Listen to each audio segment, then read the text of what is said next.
Hello, hello, my green skins. And today we have a special guest. So you're getting a special treat. Instead of 2 jackass sandwiches, you get a third one for free. And we have Dark from season 1 of Orc War Chief Reviews. Sup? So we just finished watching the Street Fighter animated movie. Well, we just finished talking No. Street Fighter. Street Fighter with animated boobies. That's what you call it. Oh, okay. Hey. Yeah, Hold it can we down like the a bit. score? Well, to be specific, No, this is actually... hold Hold on, shut up, you guys. Simmer down, you two. Alright, so I gotta be the strict man here. So this movie is actually called Street Fighter 2, the movie, because the first one didn't really get a movie. Or I guess Jean-Claude Van Damme's movie got the rights to that title. No, they're still considered Street Fighter 2. Well then.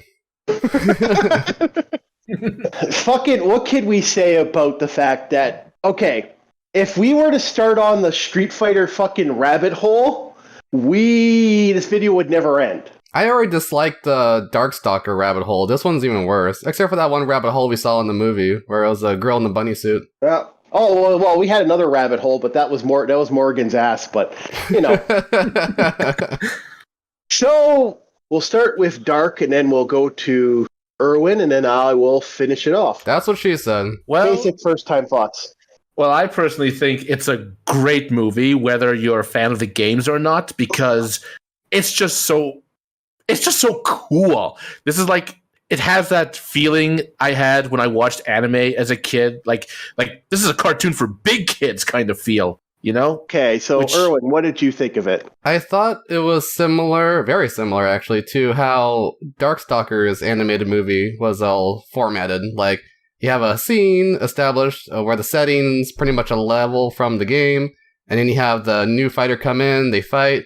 But here, there's no metaphysical, philosophical discussions. It's just, I guess, Alice in Chains between scenes. Yeah. And honestly, I think it's a confusing mess that really, I don't know why people, like, I'll hear people talk about this being the quintessential video game movie. And I'm like, well, no, there's been better, guys. Like, what the fuck? Like, I keep hearing, this is the quintessential best movie. It's like, no. Well, which would be a better one? Oh, fucking, there's quite a few I could think of off the top of my head. Sonic being one most recent one that blew everybody off the ground. Wait, Sonic OVA or the Sonic the movie with Jim Carrey? The Sonic with Jim Carrey. Honestly, that's probably the best video game movie by far. If you're talking animated movies, then I would probably go around the lines of, that's an interesting question, because I didn't mind the Darkstalker stuff. I thought the Darkstalker stuff was better. The Darkstuffer? The Darkstalker stuff. The Darkstalker stuff was a lot better. I would even go as far as saying Street Fighter Alpha, as much as that movie's hated, I would say is a lot less convoluted. Listen, we don't call it Darkstuffers, we call it Ebony, okay? It's the Ebony genre. But that movie, come on, Alpha, that is hideous to look at. Hey, you know what? It's not bad to look at, and it actually has a nicer art style than this one, but that's neither here nor there. Shut your whore mouth. I think we can all agree that Alpha is for betas, thank you. Yeah. Anyway, let's break down this story. So, we start off with watching Ryu, not in the Street Fighter 1 tournament, beating up Sagat on his multiple travel from one end of the fucking continent of Asia to the other. In a matter of minutes, somehow. Matter of days, yeah. Like Sosu, China to Calcutta, India, like 3,000 plus miles in what, a day? It might have been 2 days. Walking. Yeah. He fucking he travels from his daily regiment is from his place in I think what was it, Taiwan? No, it wasn't Taiwan. It was Thailand. He's training in Thailand, travels through China to India, all the way to fucking what's it called? And then all the way back to get home. You know, the movie doesn't actually say it, but outside sources say the fight at the start of the movie between Sagat is actually in Australia. Really? So he walked from China to Australia? Or swam. I don't know. Maybe that was his day-to-day regimen. It's like, Jesus fuck. I do like the image of just him swimming the whole time and just like, sleeping on his back while like sharks are revolving around him. Well, no, he does what most people do. We ride the dolphins. Well, because that was also a thing in Baki the Grappler where like people were swimming from one side of the world to the other, just to show how badass they are. Yeah, I know, but Erwin, don't you want to swim with the dolphin? Don't you wanna eat my ass? Come on, you're not going to do the South Park joke, you dirty bastard. I actually don't remember the song. Swim with the dolphins. You eat my ass. This guy acts like living 4chan, but he doesn't remember the trans episode of South Park. For shame, hand in your 4chan card. I've been demoted to 3chan. So he swims to Australia for some weird reason, picks a fight with Sagat, then beats Sagat, which is a crazy feat because a crazy badass tough fighter like Sagat. He's supposed to be the final boss, so he's like, I won the tournament. Now what do I do?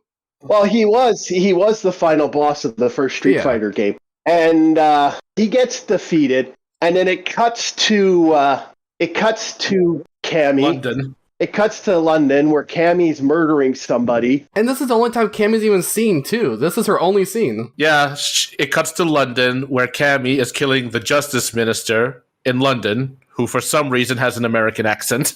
Yep. And so does Cammy. Well, a lot of British actors have to practice that scene, though. Well, no, the actress does kind of try to put a British voice to it, but it does not go well. Did they use the same woman? I thought they did originally, but for all the girls was the same woman. That just kind of got that vibe. I didn't really notice. And so Chung Lee didn't have a Chinese accent, just for everybody to know. There was no Chinese person who did her voice. Well, no, she does have a Chinese-esque accent. They add that little eek at the end of some of her things, but no, they do. They had the eep. Yeah, they had that little peep sound whenever.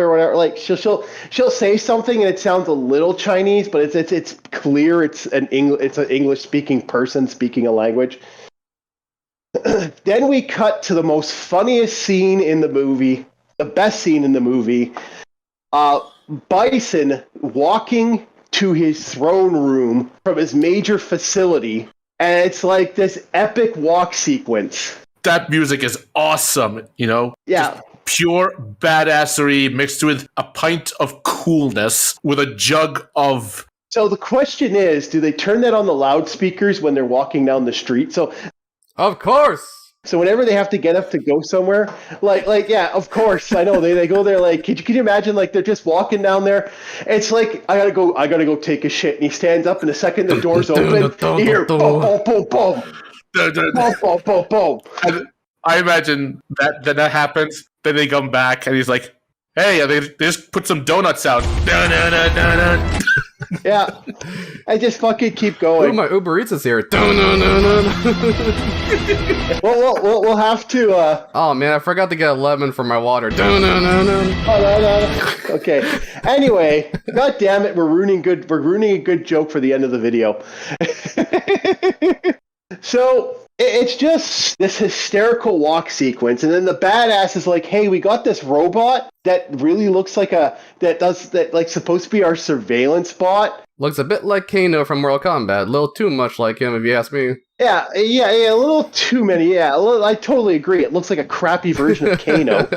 And then from there you cut to you running into a little girl. In India. And before that, you forgot the awesome fight sequence between Ryu and Walter White. I mean, Bryan Cranston. I mean, Fei Long. Oh, yeah. Okay, yeah. He gets in the fight with Fei. Yeah, he gets in a fight with Fei. So he was in China to fight Bryan Cranston. He was like, "Ryu, we need to fight." Yeah, he fights Fei Long, which is a knockoff of Bruce Lee, which was meant to be a knockoff of Bruce Lee. Which every fighting game has, apparently.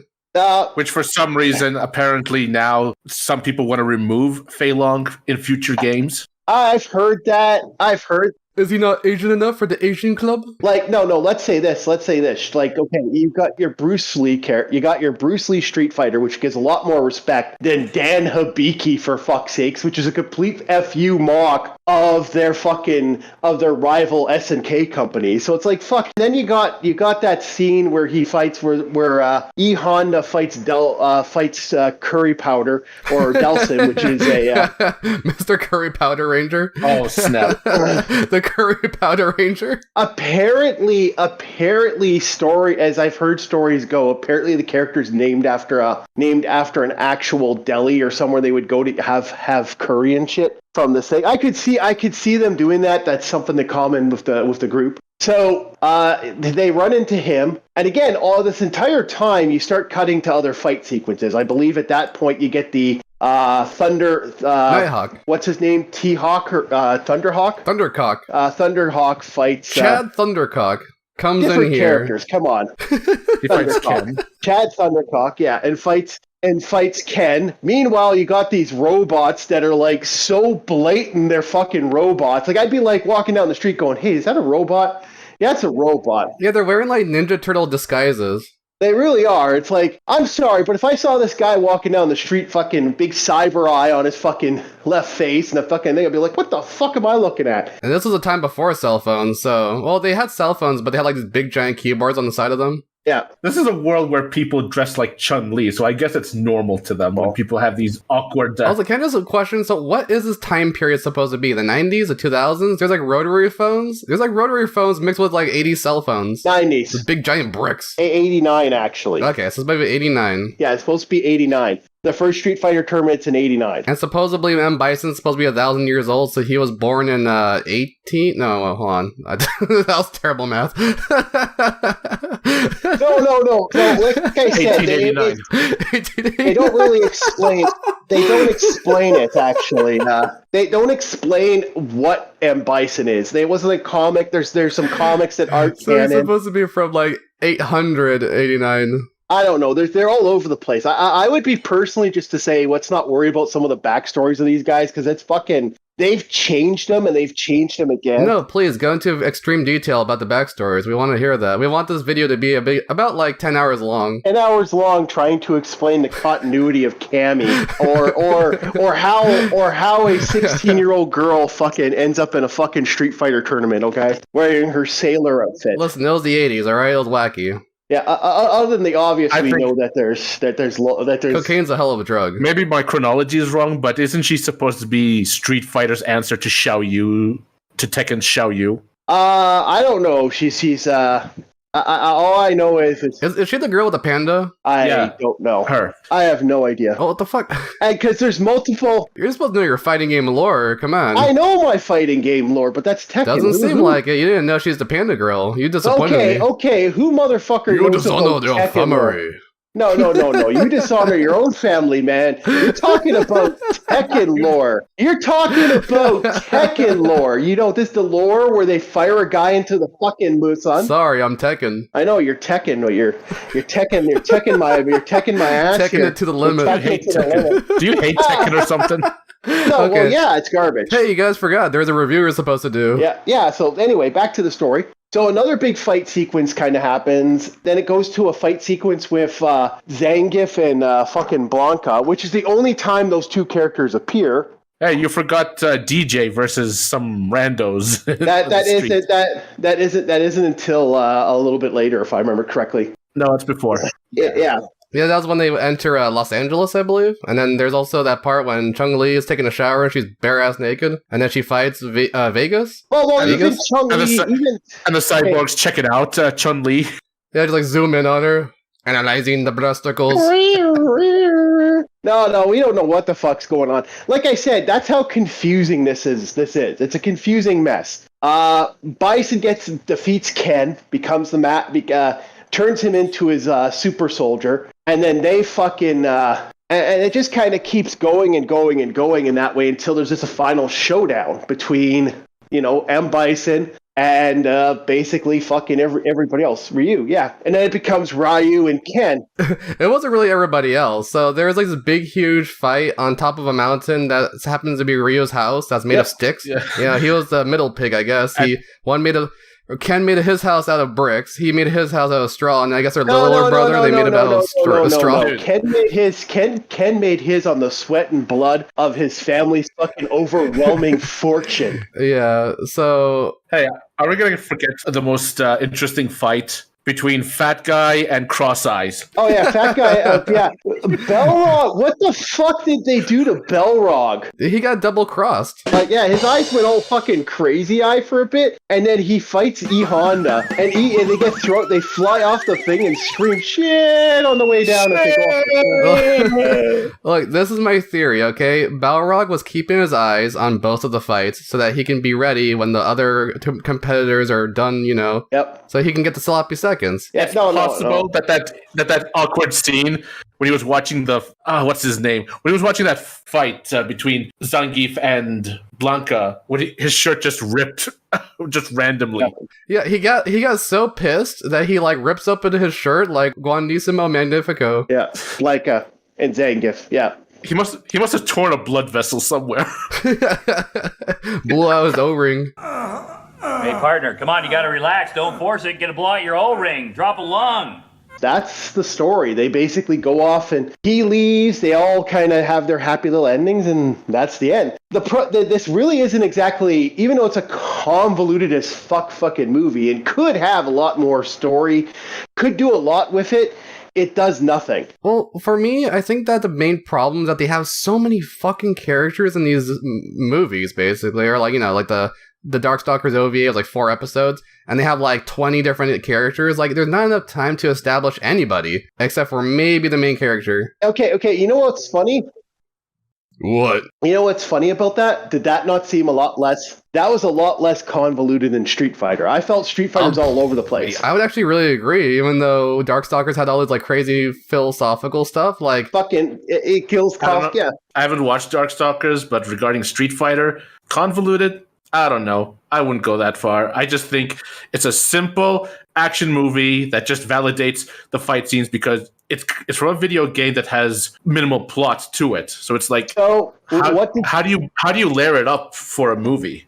For an hour and a half movie. You just add a bunch of characters and add a bunch of scenes and add a bunch of walk cycles where the guy has badass music playing in the background while he's walking to go grab some chips. Well, yeah, but it does have a core cast that it focuses on, and the rest are just side characters, just cameos, basically. That's better than trying to give them all scenes. Well, wait, so can somebody answer this one? What was the point of Cammy killing the Prime Minister or whatever? Just to show Cammy in that outfit. Yeah. So she had nothing to do with the plot, at all, right? Nothing at all, really. No. Okay, that's why it's convoluted, because you had these scenes where literally nothing happened. Yeah. And then it was just a Cammy's cameo, pretty much. Yeah. Where she had a better cameo in Street Fighter, Fighter V. She had a better camel toe in that one too. I mean, think about it. Would you rather have them just put a random character in places of these guys when they could just put those characters instead? Oh, they literally fucking did. They have one guy that fucking blow away in India. Oh yeah, the random red-haired guy that looks like he's supposed to be a character, but he wasn't. Yeah, but that's why he was killed. That's actually true. So that's true. You're a reject fighter. So yeah, what did you guys think of music in this series? Awesome! I want the soundtrack album. I want it. Release it, god damn it. It was a pretty good soundtrack. Yeah, it was. It does have, the soundtrack did come out, and you can get the soundtrack. It's in Japan. Well, we wanted in non-Japan areas. Thank you very much. Well, you can get it. The American soundtrack. No, you can get the Japanese or the American soundtrack. The actual soundtrack was still very well done. I think so. Yeah, the grunge music. I love that march music that we talked about. Yeah, when they're walking. The reused training music. I just even transition scenes. Every transition scene has some kind of weird, I don't know what that's called. It's some kind of trance. Electro trance. Dance music. Trance? It's called trance. Trance, yeah. Trance, okay. It's trance music. Yeah, when you're in a spa. And it's so well done. And they did a great job. Now we come to the one part we gotta talk about, and that is the fights and the animation in general. The sad thing is, me and Erwin were watching an old DVD cut of it. Because I want the uncensored version where where the F-bombs are released and the titties fly. The chung titties. I want those free and floating. So I went for that one. Dark found a Blu-ray. I think the brand new Blu-ray version. Did you get or no? Do you have the Blu-ray? Is that what's what? You got the blurry version? The Blu-ray. No, I got the Blu-ray version with the UK dub, which is basically the one with the F-bombs flying around. Yeah. The hard R. Well, director's cut version. Yeah, it's like a hard, it's like PG-13 movie. I think it was the fight sequences and the art style. It's good. I like Alpha's a little better on some ways, but Alpha's hit and miss. Alpha is really that style that was kind of coming for Alpha, where everyone looks like a shit brick house. This one, or like where Chun-Li's brown. No, she's not brown, you dum-dum. Like a brick house? Yes, it's called shadowing. She is brown. I'm gonna put the picture up there on the video there, and then all the audience comment: is she brown? Brown or no brown? To us, it's called shadowing. She has a very light skin. She's not light skin. She's brown. Okay, she's one of what's that thing in anime? They call them brownies, right? I can't remember. Oh, you're talking about I don't know what that's called now, where the girls tan their skin until it's almost burnt black. No, in anime, there's a trope called brownies or something like that. I think they changed it because TV tropes had to, they couldn't have that kind of word there. I don't worry about the tropes in anime. I just watch what's awesome. So the art style it's interesting because this one, they look good, but I call it the manime art style, where they all are buff, manly, macho men. Yeah. I would say I'm more of a fan of the Street Fighter V saga. For me, Street Fighter Victory TV series. That's also a manime. Yeah. And I think that looks the best out of most of them. But I can understand why that one isn't. For one, it's fucking goddamn unknown by this point. Like, how many people actually have even seen the fucking anime, let alone watched it? So it's kind of an unknown anime. Was it only in Japan, or what happened to it? No, it's one of those super old things that basically were ADV and a couple other companies, and all those companies are fucking out of print. And it couldn't really market it because it's out of print? Well, yeah, it's all out of print. Like, I remember, I have the VHS collection of it. Yeah, you could get it on DVD, but it's hard to find now because no other company picked it up. It's pretty much dead. Like, you're gonna be getting a fucking eBay copy if you wanted it. But yeah, a bootleg eBay copy. Yeah, I would love to get a digital re-enhanced version of that, but it's it's a lot of it's like this was back in the manga period, or the manga series where they had all the manga stuff where you could get stuff like they had entertainment. Manga entertainment. So you had yourself your fucking Ghost in the Shell, Ninja Scroll, Blackjack.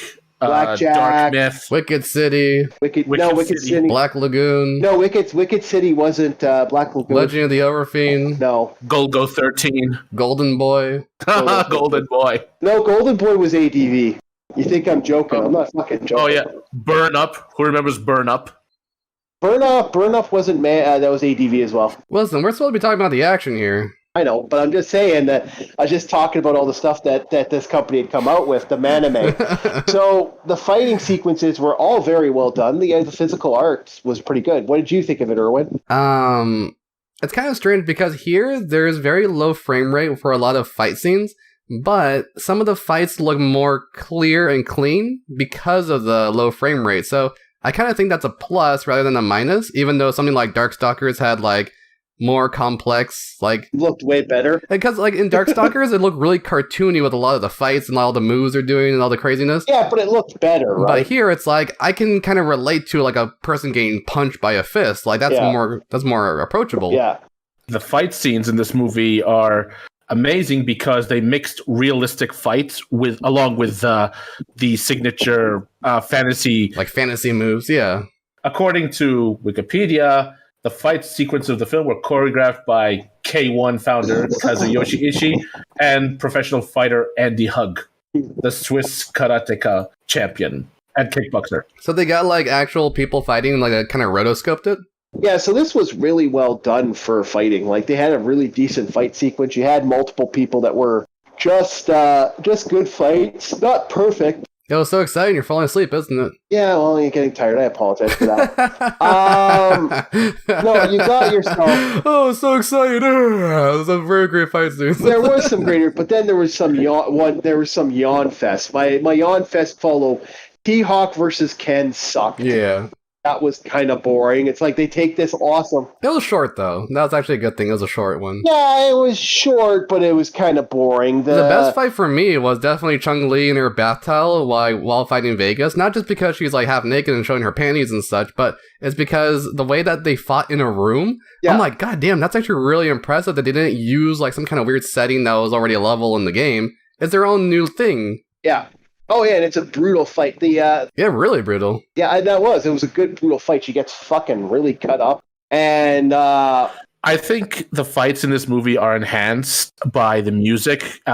This movie has the Dragon Ball Z syndrome. I don't know if anyone's watched Dragon Ball Z in Japanese, but it is boring as hell, in my opinion. Because no music, it's the most really. boring anime out there. But when they inserted the American music, the Falconer Productions music, that spiced up the show and made it more fun. Yeah, that boom, boom, boom, boom. Because for something like action, you really do need music to enhance it, because the music it's pretty much the thing that causes emotions to appear for the audience. So when you have like pumped up music and it's going crazy, like, you're going to feel it. Well, a good example of this for better music was if you want to go music and combat and stuff, is the Power Rangers. Oh, exactly, yes. The Super Sentai Power Ranger, the Super Sentai stuff is, the music's okay, but the Power Rangers, that beginning sequence, that go Power Rangers, yeah, that it pumps you up.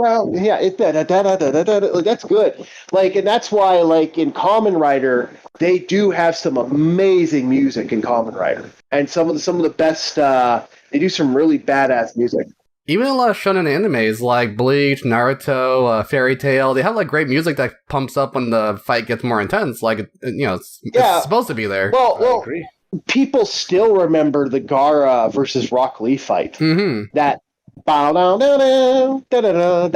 that sequence where he's fucking fighting him and just like kicks his ass at one point and he goes all in. That's just epic. Yeah, it's also to the point where like a lot of movies in America, they have like just fake like chorus singing while like the fight goes on, like in Pirates of the Caribbean when they go do, do, do, do, do, do, do, do, like they're like doing the song with the action scene, and then like they understand that that's what's going to make the people like get pumped up for the whole action scene. It sucks you in. I don't think movies these days have good soundtrack anymore. I mean, don't. That was like a trend for like 3 years at the most. But compare the live action Transformers with the animated one. Yeah. The animated one destroys the live action big time. Totally. I totally agree on that one. Was the last fight in the Street Fighter movie, was the last fight song good? I don't remember it. Oh, the last Street Fighter. That grunge, it was cool. Yeah, it was more of a hardcore riff. It had a riff to it. It wasn't. Okay, because I don't remember it really. So it's like maybe they should have kept that one really good song that they had in Chun-Li versus Vegas. Maybe they should have had that at the end. Yeah, I think we all started making jokes about something else at the time. So I think there was some good fight. There was some good music in here and some good fight sequences. I would say it does fail in the fact that, like I said, the problem with this is the story. The story to this is all over the goddamn fucking place. And it's really convoluted in a lot of ways, which is sad because it doesn't let characters shine. No. And there's loopholes through the roof, but there's some good fighting. And there's a lot of like characters that get thrown away after being important. Like Guile is important throughout the whole entire movie, and then they just throw him away at the very end of it. Yeah, he just disappeared. He's done. And that's the problem. He gets his ass kicked within a couple seconds, and then the Fireball brothers have to, Ken and Ryu, or Mario and Luigi. Hey Mario, you should don't Ken Mario. Mario, sure you can. Luigi gets brainwashed by Bison. Yeah. Jesus fuck, that's coming for Smash Bros. 7. Luigi, you're supposed to be my brother. Luigi, you're supposed to be my brother. Hey, Ken, help. Oh no, Luigi, you're heartless. Yeah, Luigi, you no longer have a soul. Alright, this is getting too autistic. Let's get back to the movie. Yeah, well, that's Smash. That's Smash Bros. As a whole. We can all agree in this movie, Ken's girlfriend, Elisa, looks better than she's ever looked in any subsequent Street Fighter material. I like her. I liked her in V. tip of the hat to the person who drew her. Elisa?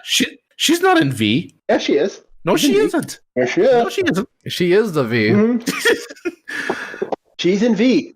She puts the V in vagina, if you know what I mean. She plays an army brat in it. That's actually how they first meet. Oh, so she's not useless? Yeah, she's not useless. She's an army brat, and then he basically he gets his ass kicked by Guile at the end because they both fucking fight, and then he ends up in the hospital, and then she sends him a letter, and it's her. No, yeah, she's in the movie. She's in the beginning episodes.